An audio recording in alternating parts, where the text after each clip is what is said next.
kami dari kelompok 9 yang beranggotaan saya sendiri di Istiqomah selaku moderator, Lidwina Aprilia Anggi selaku juru bicara, Prima Nur Erlita selaku juru kamera, dan dua pembahas, pertama Bang Royhan dan kedua Risanda. Pada hari ini kelompok kami akan mempresentasikan tentang penyusunan draft dan validasi dokumen master plan di Desa Cekakak, Kecamatan Fresia, Kabupaten Bengkulu, Provinsi Pekakak. Selanjutnya saya persilahkan kepada Anggi.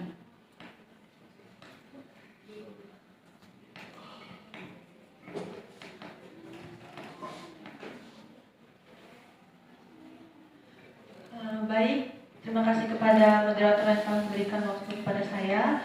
Di sini kita masuk pada poin pertama, yaitu penyusunan draft dokumen master plan, yang dimana dalam pendahuluan menjelaskan bahwa Desa Cekakak yang berada di Kecamatan Fresia, Kabupaten Bengkulu, Provinsi Pekakak, memiliki garis pantai yang luas, kondisi perairan yang relatif tenang, serta kualitas air laut yang mendukung pengembangan komoditas rumput laut.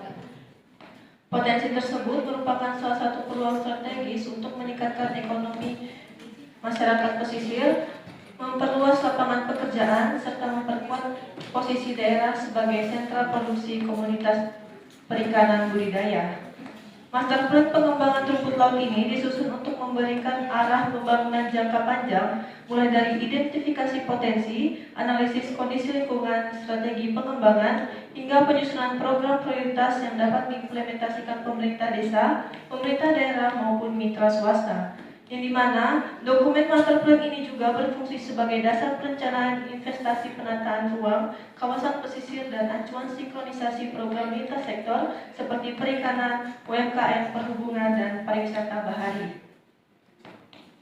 Baik, di sini kita masuk dalam analisis kondisi existingnya, yang dimana dalam kondisi lingkungan, Desa Cekakak memiliki garis pantai sepanjang kurang lebih 4 km dan suhu perairan 26-30 derajat Celcius.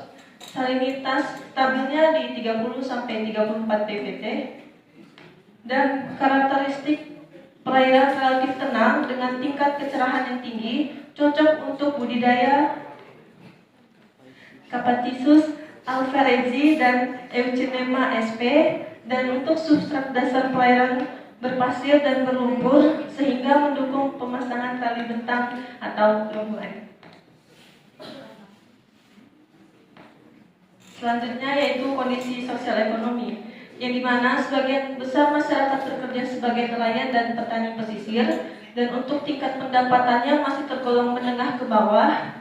Penguasaan teknologi budidayanya juga masih terbatas, dan terdapat kelompok nelayan atau kelompok budidaya yang aktif namun memerlukan pendampingan teknis.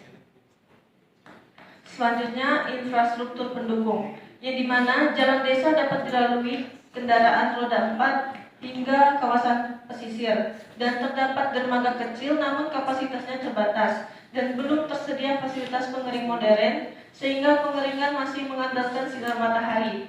Dan untuk akses ke pasar, kecamatan, dan kabupaten cukup mudah.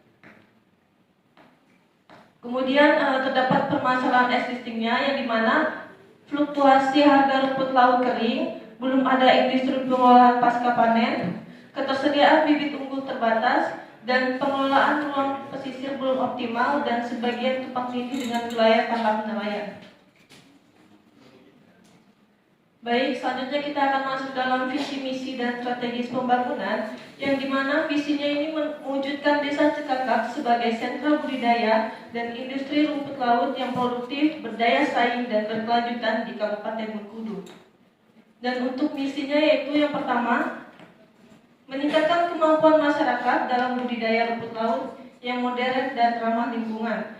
Yang kedua, membangun infrastruktur pembangun budidaya pasca panen dan pemasaran. Yang ketiga, memperkuat kelembagaan petani rumput laut dan memperluas akses pasar. Yang keempat, mengoptimalkan pemanfaatan ruang pesisir sesuai dengan daya dukung lingkungan. Dan untuk strategis pembangunannya, yang pertama penyediaan bibit unggul dan pelatihan teknik online standar. Yang kedua yaitu pengembangan kawasan budidaya rumput laut berbasis zonasi pesisir. Yang ketiga, fasilitas pembangunan rumah pengering. Yang keempat, penguatan kelembagaan kelompok tani atau nelayan. Yang kelima, kemitraan dengan industri pengolahan rumput laut tingkat kabupaten dan provinsi. Dan yang keenam, digitalisasi pemasaran produk rumput laut kering dan olahan.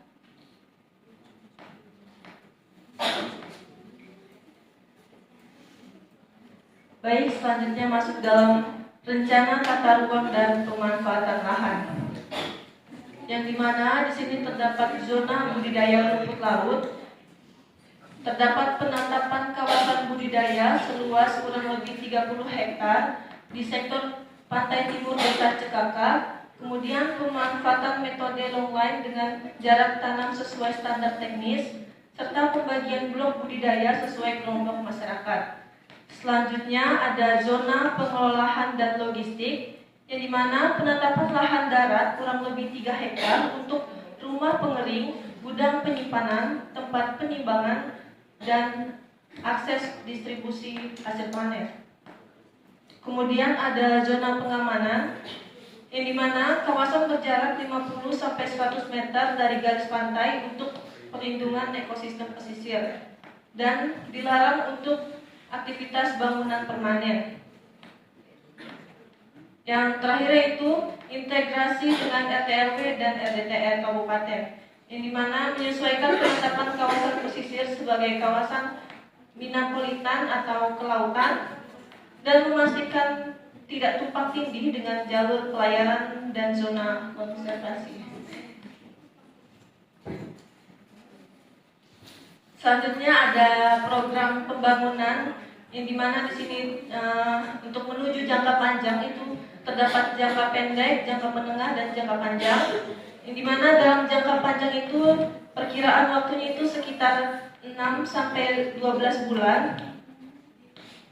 Jangka pendeknya itu sekitar 6-12 bulan, yang dimana penyediaan bibit unggul rumput laut, pelatihan teknik budidaya untuk kelompok masyarakat, penetapan zonasi budidaya di perairan desa, dan pengadaan sarana produksi seperti tali, pelampung, dan jangkar, serta perbaikan akses jalan menuju lokasi budidaya.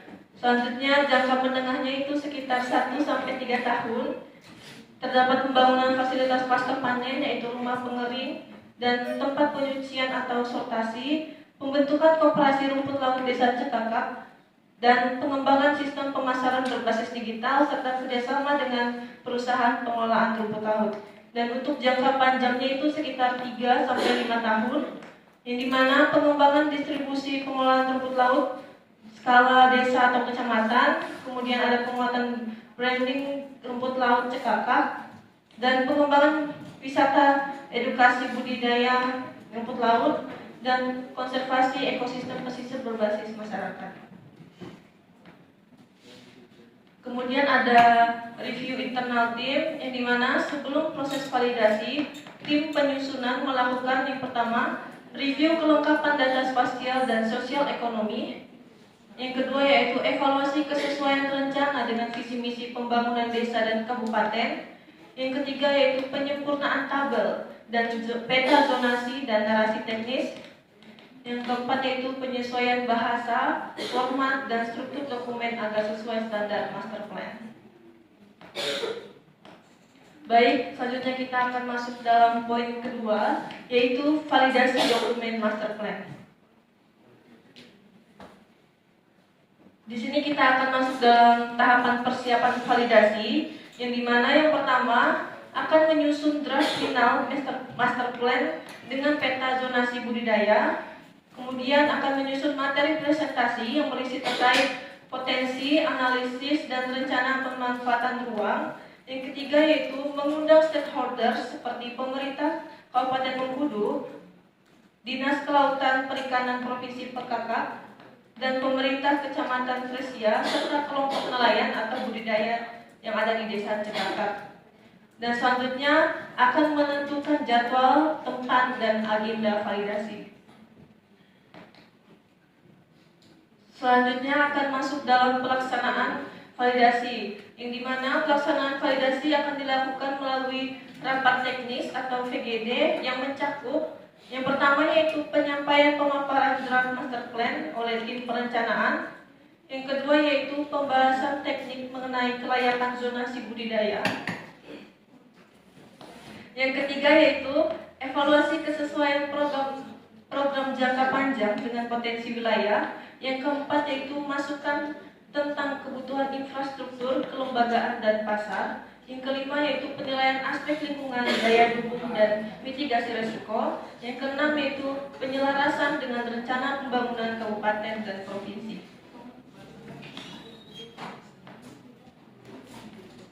Yang selanjutnya yaitu akan dilakukan perbaikan draft, yang dimana berdasarkan hasil validasi, tim akan melakukan yang pertama update peta zonasi dan data spasial sesuai rekomendasi. Yang kedua yaitu revisi program prioritas berdasarkan masukan stakeholder.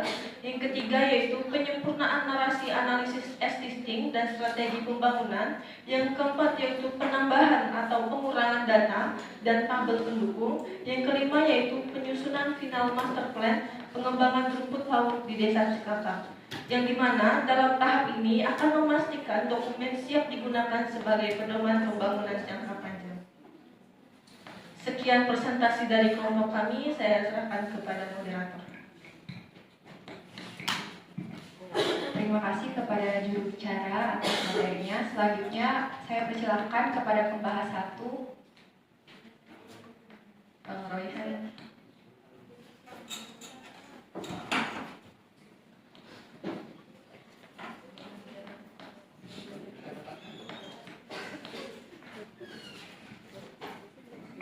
Baik, terima kasih atas waktu dan tempat yang diberikan kepada saya. Saya akan memberikan saran terkait dengan persiapan validasi seperti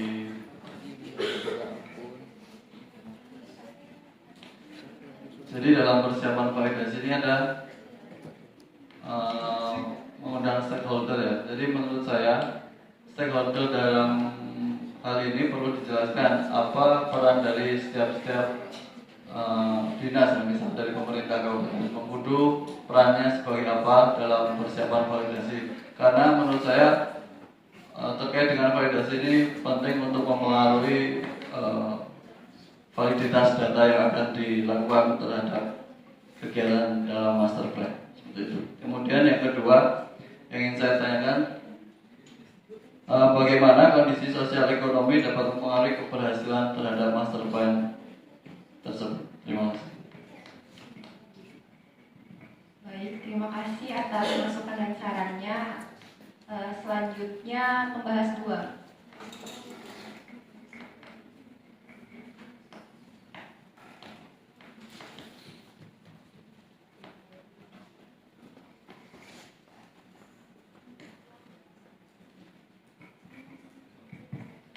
Izin perkenalkan diri, nama saya Senda Azria Atinta. Saya ingin bertanya terkait bagaimana cara pemasaran digital dapat meningkatkan daya saing rumput laut di desa Cekak. Terima kasih. Baik, terima kasih pertanyaannya. Selanjutnya saya akan mempersilahkan juru bicara untuk menjawab.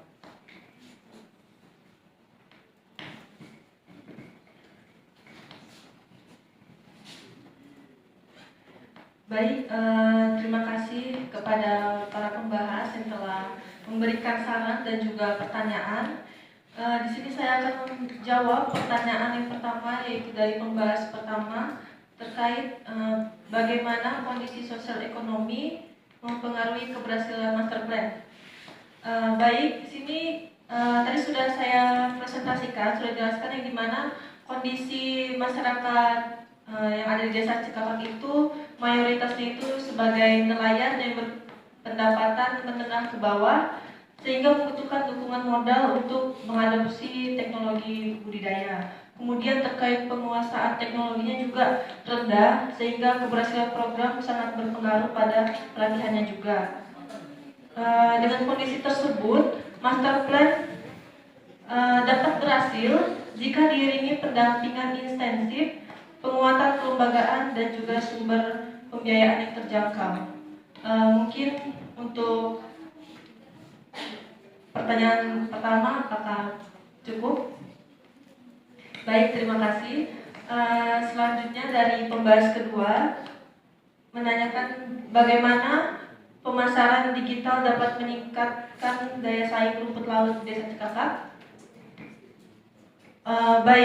Seperti yang kita tahu, dalam pemasaran digital itu tidak sekedar hanya kita memposting di media sosial ataupun hanya mengupload seperti buat poster dan lain.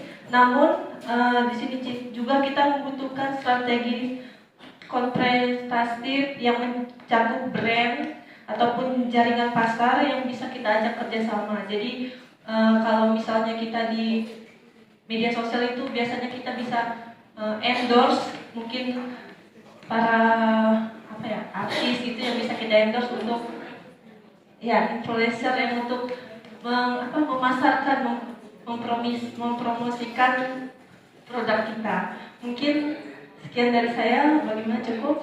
Baik, terima kasih.